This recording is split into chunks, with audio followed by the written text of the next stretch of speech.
नमस्कार दोस्तों महाराष्ट्र में भी चुनाव है और झारखंड में भी चुनाव है। लेकिन झारखंड में एक आदिवासी नेता हेमंत सोरेन भारतीय जनता पार्टी के लिए तनाव की बड़ी वजह है। थोड़ा सा वक्त दीजिएगा, थोड़ा सा वक्त लेकर मैं आपको समझाना चाहता हूं कि हेमंत सोरेन किस तरह से चुनौती बनते जा रहे हैं। 2019 में हेमंत सोरेन चुनाव जीते, झारखंड के मुख्यमंत्री बने कांग्रेस के साथ। उसी समय नरेंद्र मोदी देश के दूसरी बार प्रधानमंत्री बन चुके थे। भारतीय जनता पार्टी ने हेमंत सोरेन को यह ऑफर दिया कि आप कांग्रेस का साथ छोड़िए और हमारे साथ आ जाइए, सरकार बनाइए। पहले भी शिबू सोरेन हमारे साथ रह चुके हैं।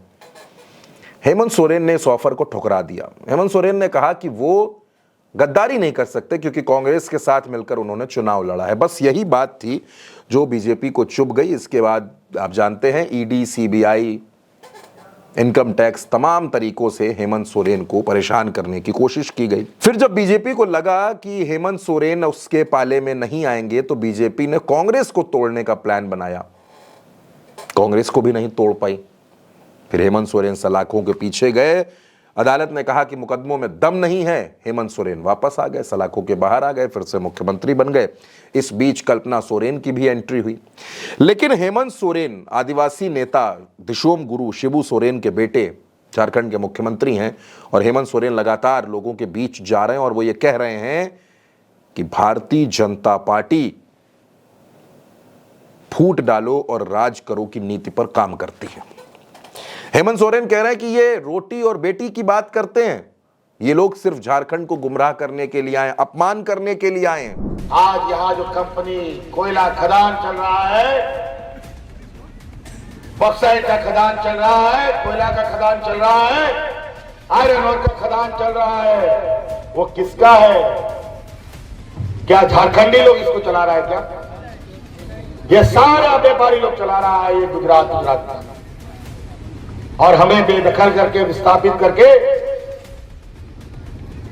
अपने जमीन से हमारा समाज, संस्कृति को उखाड़ कर फेंकने का काम कर रहा है। और इसके विरुद्ध हम लोग आवाज उठाएंगे तो नक्सलवाद, उग्रवाद के नाम पर या तो गोली मार देगा या तो जेल में ठूस देगा। और लगातार दोस्तों हेमंत सोरेन धुआंधार प्रचार कर रहे हैं, रैलियां कर रहे हैं, जनसभाएं कर रहे हैं, लोगों के बीच जा रहे हैं और वो सिर्फ इतना कह रहे हैं कि अगर मैंने काम किया है तो मुझको वोट दीजिए, अगर मैंने काम नहीं किया तो वोट मत दीजिए। काम के आधार पर वोट मांग रहे हैं। और अब तो 7 गारंटी भी लॉन्च कर दी गई है। 7 गारंटी इंडिया गठबंधन ने जारी की हैं झारखंड के चुनाव के लिए कि झारखंड के चुनाव में किन किन मुद्दों पर, किन किन योजनाओं पर इंडिया गठबंधन वोट मांगेगा।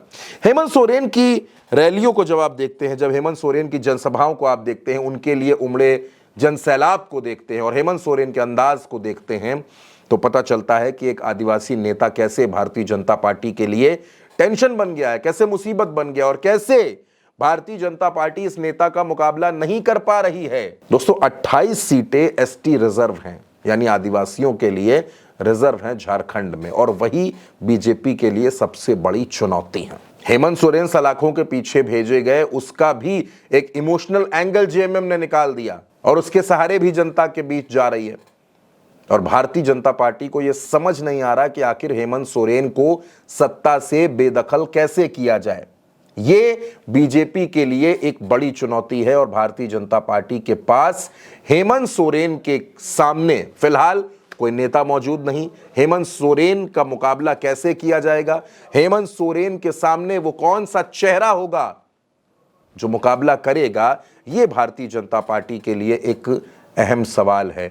और ऐसे में हेमंत सोरेन जिस तरह से रैलियां कर रहे हैं, हेमंत सोरेन जिस तरह से अपनी बात झारखंड के लोगों के सामने रख रहे हैं, यह भी भारतीय जनता पार्टी के लिए एक बड़ी चुनौती है।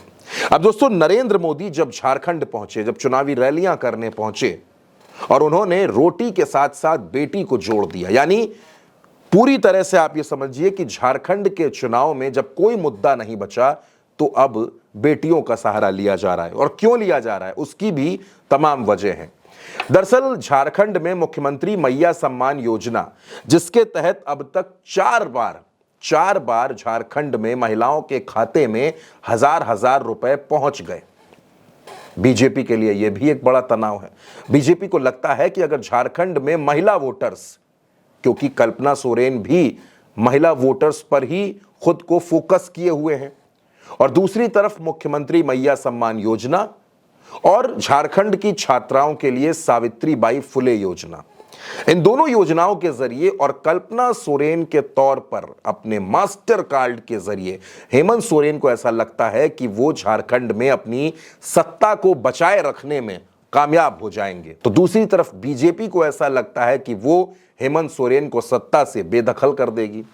लेकिन दोस्तों, आज की तारीख में जब झारखंड में 13 तारीख और 20 तारीख को मतदान होना है, आज की तारीख में स्थिति यह है कि जिस तरह से हेमंत सोरेन रैलियां कर रहे हैं, जिस तरह से हेमंत सोरेन का अंदाज अब हर बढ़ते हुए दिन के साथ आक्रामक होता जा रहा है, वो भारतीय जनता पार्टी के लिए एक बड़ा चैलेंज है। अब इस चैलेंज से बीजेपी कैसे निपटेगी, ये भी अहम सवाल है। फिलहाल के लिए इस वीडियो में मेरे साथ इतना ही। आप अपनी राय कमेंट बॉक्स में जरूर दीजिएगा।